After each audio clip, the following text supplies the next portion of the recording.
দেশে সংস্কার কার্যক্রম যে চলমান আছে, এখানে নারী বিষয়ক সংস্কারের যে কমিশন, সেই কমিশন পত্রপত্রিকা আপনারা দেখেছেন, অনেকে সুপারিশ করেছে বৈষম্য দূর করার নাম দিয়ে আল্লাহর বিধানকে পরিবর্তন করার সুপারিশ করেছে এই নারী বিষয়ক সংস্কার কমিশন। এই সুপারিশ বাস্তবায়ন করার দুঃসাহস যদি কেউ দেখায়, তাহলে এটা হবে সবচেয়ে বড় অপরিণামদর্শী কাজ, সবচেয়ে দুর্ভাগ্যজনক অধ্যায়। এদেশের সংখ্যাগরিষ্ঠ মানুষ তারা ইসলামকে পছন্দ করে, মুসলমান, তারা ইসলামকে ভালোবাসে মনে প্রাণে, ধর্মপ্রাণ। এরপরও এদেশে একের পর এক বিভিন্ন সময় আমরা দেখেছি ইসলামকে নানাভাবে আঘাত করা হয়। আমরা মুসলমানরা সর্বশক্তি দিয়ে এই সামান্য কিছু হাতে গোনা ইসলাম এবং মুসলমানদের প্রতি বিদ্বেষ পোষণ করা এই অপশক্তি, এদেরকে দমন করবার শপথ আমাদেরকে গ্রহণ করতে হবে। আপনারা অনেকে ইতিমধ্যে জেনেছেন, অনেকে আপনারা জেনেছেন এবং দেখেছেন, দেশে সংস্কার কার্যক্রম যে চলমান আছে, এখানে নারী বিষয়ক সংস্কারের যে কমিশন, সেই কমিশন পত্রপত্রিকা আপনারা দেখেছেন, অনেকে সুপারিশ করেছে বৈষম্য দূর করার নাম দিয়ে কোরআন যে বাবার সম্পত্তিতে, মায়ের সম্পত্তিতে মেয়েদেরকে ছেলেদের অর্ধেক সম্পদ দিতে বলেছে, সে আইনটা এখনো সামাজিকভাবে প্রচলিত আইনে কার্যকর আছে। এইটাকে পরিবর্তন করার, আল্লাহর বিধানকে পরিবর্তন করার সুপারিশ করেছে এই নারী বিষয়ক সংস্কার কমিশন। এই সুপারিশ বাস্তবায়ন করার দুঃসাহস যদি কেউ দেখায়, তাহলে এটা হবে সবচেয়ে বড় অপরিণামদর্শী কাজ, সবচেয়ে দুর্ভাগ্যজনক অধ্যায়। শুনতে খুব ভালো শোনা যায়, খুব মুখরোচক মনে হয়। একই বাবার সন্তান, ছেলে এবং মেয়ে, ছেলে 2 টাকা পাইলে মেয়ে কেন 1 টাকা পাবে?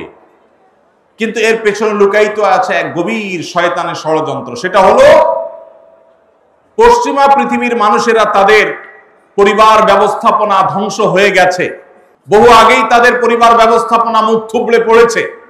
আজ এই ভারতবর্ষে শুধু মুসলমান কেন, আমাদের এই অঞ্চলের হিন্দু, খ্রিস্টান, বৌদ্ধ সব ধর্মের মানুষের মধ্যে পারিবারিক বন্ডিং এবং পরিবার ব্যবস্থাপনা, স্বামী স্ত্রীর মধ্যকার সৌহার্দ্য যতটুকু আছে, পশ্চিমারা সেগুলা কল্পনাও করতে পারে না। ওরা আমাদের চাইতে জ্ঞানে বিজ্ঞানে এগিয়ে থাকতে পারে, ওরা আমাদের চাইতে তথ্য প্রযুক্তিতে অগ্রসর থাকতে পারে, তারা অবকাঠামোতে আমাদের চাইতে 200 বছর এগিয়ে থাকতে পারে, কিন্তু পরিবার ব্যবস্থাপনা আমরা ওদের চাইতে 500 বছর এগিয়ে আছি। আমাদের এখানকার স্বামী স্ত্রীর মধ্যকার ভালোবাসা, এটা তাদের দেশে সোনার হরিণ। আমাদের এখানকার সন্তানের সাথে বাবা মার বন্ডিং, তাদের ওখানে সেটা দুষ্প্রাপ্য। ভাইরা আমার, এই যে সমতার নাম দিয়ে, বৈষম্য দূরের নাম দিয়ে এই যে নতুন প্রস্তাবনা আসছে, এই প্রস্তাবনার মিনিং হলো প্রস্তাবনাকে ধ্বংস করে ফেলা। কিভাবে সেটা?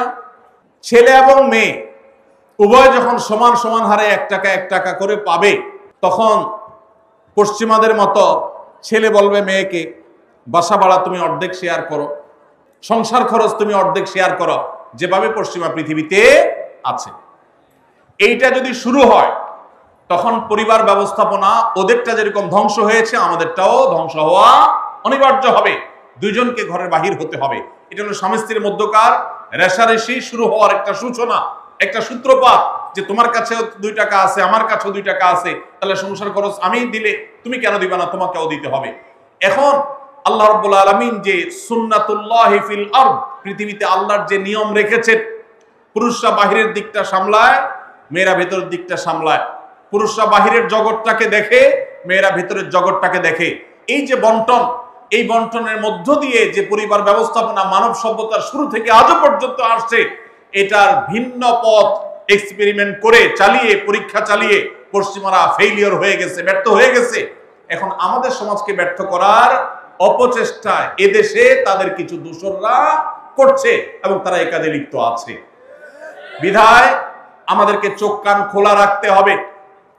কোরআনে কারীমের আইন, কোরআনে কারীমের বিধান এমনিতেই তো নাই, যে 2-1টা সমাজের খাঁজে ভাজে আছে, এগুলাকে ধুয়ে পরিষ্কার করার যে শয়তানের ষড়যন্ত্র, নীল নকশা, এটা ইনশাআল্লাহ এদেশের মানুষ বাস্তবায়ন করতে দিবে না। এদেশের মানুষ দিনকে যতটা ভালোবাসে, ফু মেরে, তুড়ি মেরে সংস্কারের নামে আল্লাহর দেওয়া সেই বিধান এটাকে উড়িয়ে দেওয়া হবে আর সাধারণ মানুষ চুপচাপ বসে থাকবে, এটা বোকার স্বর্গে বসবাস করা ছাড়া কিছুই নয়।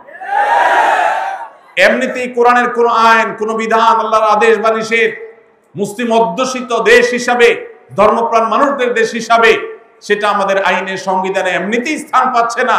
যেগুলো আছে দুই একটা, সেগুলো মুছে পরিষ্কার করার এই ষড়যন্ত্র এদেশের প্রত্যেকটা মুসলমান রুখবে ইনশাআল্লাহ। ভাইরা আমার, এই জন্য আমাদেরকে চোখ কান খোলা রাখতে হবে, আমাদেরকে সতর্ক থাকতে হবে। তবে সেই সাথে আমাদের এও মাথায় রাখতে হবে, মা বাবার সম্পদে বোনদের অধিকার, এটাকে আমরা অনেক পুরুষরা বঞ্চিত করছি, তাদেরকে অধিকার দিচ্ছি না। যেটুকু কোরআন বলেছে সেটুকুর বাস্তবায়ন হলেই সমাজ শান্তিতে পরিপূর্ণ হয়ে যাওয়ার কথা, কিন্তু সেটা বাস্তবায়ন করার নাম নাই, সেটাকে পরিবর্তন করার বরং চেষ্টা চলছে। ভাইরা আমার, আল্লাহ রাব্বুল আলামিন আমাদেরকে নারী পুরুষের মধ্যে সমতা বিধান করতে বলেন নাই, ন্যায্যতা বিধান করতে বলেছেন। কি করতে বলেছেন? সমতা। ইসলাম সমতার কথা বলে না, ন্যায্যতার কথা বলে। সব সময় সমতা মানুষের ন্যায্যতাকে নিশ্চিত করে না, সব সময় সমতা মানুষের ন্যায্যতাকে নিশ্চিত করে না। এই জন্য ইসলাম ন্যায্যতা কথা বলেছে। ন্যায্যতা এটা থাকতে হবে, সমতা থাকা জরুরি নয়। এক ছেলের বয়স 20, তার জন্য যে সাইজের জামা কিনেছেন আরেকজনের বয়স 10, সমতা বিধান করতে হলে তার জন্য একই সাইজের জামা কিনতে, একই সাইজের জামা যদি কিনেন তাহলে সেটা কি ইনসাফ হবে না বেইনসাফ হবে? ইসলাম এই মুখরোচক, সস্তা, শুনতে শুধু ভালো শোনা যায় এরকম সমতা নারী পুরুষের মধ্যে করতে বলে না, ন্যায্যতাকে নিশ্চিত করতে বলে।